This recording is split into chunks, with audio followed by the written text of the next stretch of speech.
Minhas amigas e meus amigos, acabamos de completar 1 ano e meio de governo, graças a Deus e à confiança do povo, que nos ajudou a derrotar a tentativa de golpe de 8 de janeiro.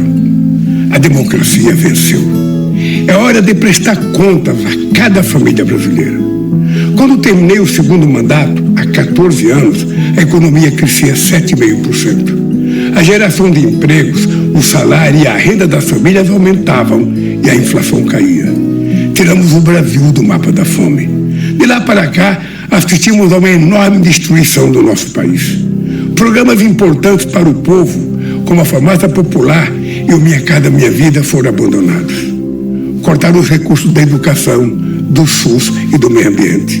Espalharam armas ao invés de empregos. Trouxeram a fome de volta. Bom dia, senhoras e senhores. Hoje é 29 de julho de 2024. São 11 horas da manhã. Pesquisa contratada pelo partido de Bolsonaro foi um banho de água fria.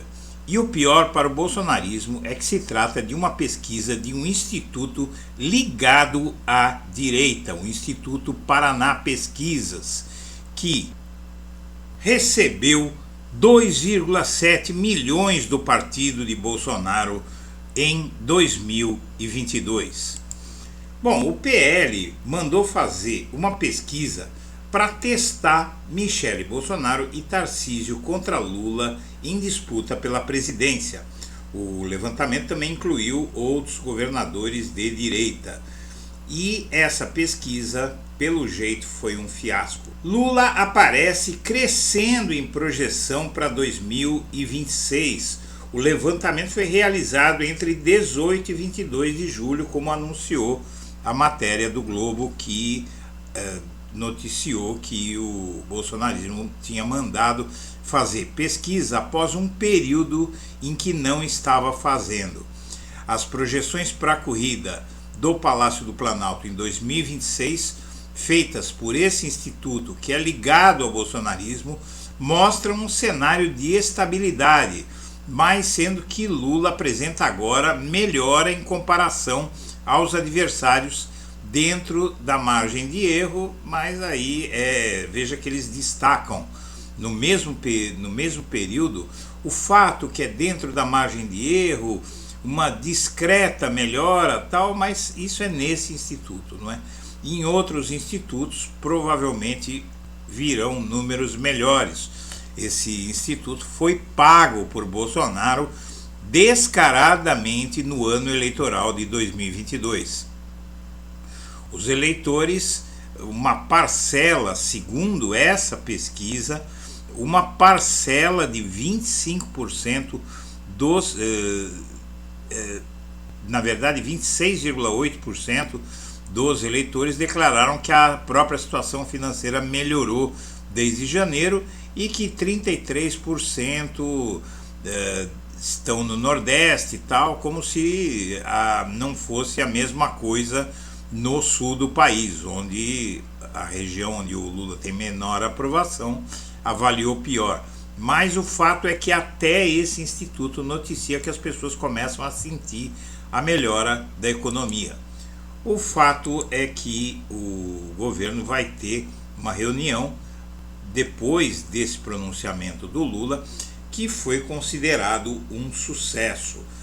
Por quê? Porque ele elencou fatos, noticiou fatos na televisão para muitos milhões de brasileiros num domingo à noite, em horário nobre, quando está todo mundo na televisão. Ele elencou tudo aquilo que muita gente não sabia. Quem é que sabia da queda de preços? Quem é que sabia da queda do desemprego? Como foi? Não é? As pessoas podem até receber isso com dúvida, mas basta fazer uma busca no Google ou perguntar para alguém que tem conhecimento, que vai dizer que há números oficiais dando conta de que a inflação caiu, dando conta de que o desemprego caiu, e aí não tem por onde fugir. O Lula disse coisas que vão ficar na cabeça das pessoas e vão fazer com que essas pessoas procurem informação. e corrobora um bom momento que as pesquisas mostram. Tanto o Datafolha, quanto o Instituto Quest, quanto o Instituto IPEC, o antigo IBOP, mostraram recentemente que a popularidade do Lula está melhorando.